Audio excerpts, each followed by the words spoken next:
সবাইকে স্বাগত জানাচ্ছি প্রশ্নবন্ধু চ্যানেল থেকে। আজ আরেকটি নতুন জিকে প্রশ্ন নিয়ে আসলাম। মুজিবনগর সরকারের স্বরাষ্ট্রমন্ত্রী কে ছিলেন? এখন স্বরাষ্ট্রমন্ত্রী কে ছিলেন?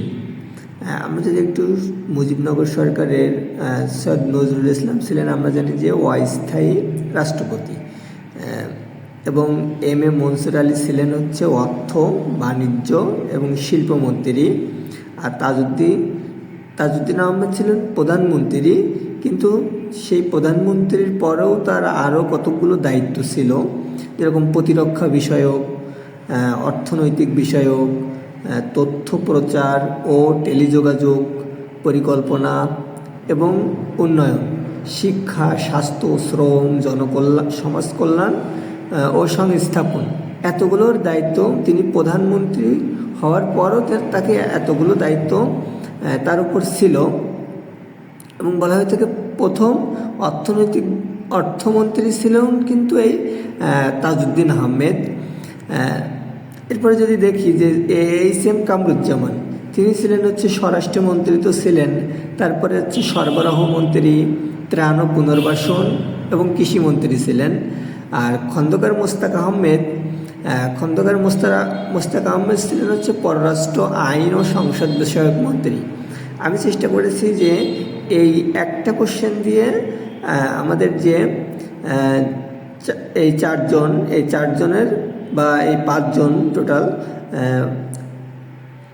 সবার পরিচয় এবং দায়িত্ব আমি এখানে তুলে ধরার চেষ্টা করেছি। বন্ধুরা, আপনারা সবাই একটু নোট করে নেবেন। তাহলে এখানে আমাদের অ্যান্সার হচ্ছে মুজিবনগর সরকারের স্বরাষ্ট্রমন্ত্রী কে ছিলেন? স্বরাষ্ট্র ছিলেন হচ্ছে এইচ.এম. কামরুজ্জামান। তিনি শুধু স্বরাষ্ট্রমন্ত্রী ছিলেন না, তিনি সরবরাহ মন্ত্রী, ত্রাণ ও পুনর্বাসন এবং কৃষিমন্ত্রীও ছিলেন। আমরা যদি নিচের প্রশ্নটাও দেখি যে বাংলাদেশের প্রথম অর্থমন্ত্রী ছিলেন। এখন এই যে আমি প্রথমে বলছি যে বাংলাদেশের প্রথম অর্থমন্ত্রী ছিলেন হচ্ছে এই যে অর্থনৈতিক বিষয়ক দায়িত্ব ছিল হচ্ছে প্রধানমন্ত্রী তাজউদ্দিন আহমেদের।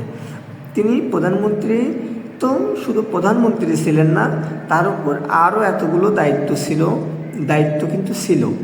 কাজেই এখানে বাংলাদেশের প্রথম অর্থমন্ত্রী, এখানে আলাদা কেউ অর্থমন্ত্রী ছিল না, অর্থমন্ত্রী ছিলেন হচ্ছে এই তাজউদ্দিন আহমেদ। কিন্তু এই যে এম মনসুর আলী ছিলেন কিন্তু তিনি অর্থটা বন্টন করতেন, কিন্তু সকল অর্থের দায়িত্বে ছিলেন কিন্তু প্রধানমন্ত্রী তাজউদ্দিন আহমেদ। এই জন্য বাংলাদেশের প্রথম অর্থমন্ত্রী ছিলেন হচ্ছে এই তাজউদ্দিন আহমেদ। সবাইকে ধন্যবাদ। ভালো লাগলে লাইক, কমেন্ট, শেয়ার এবং সাবস্ক্রাইব করে আমাকে সহায়তা করবেন।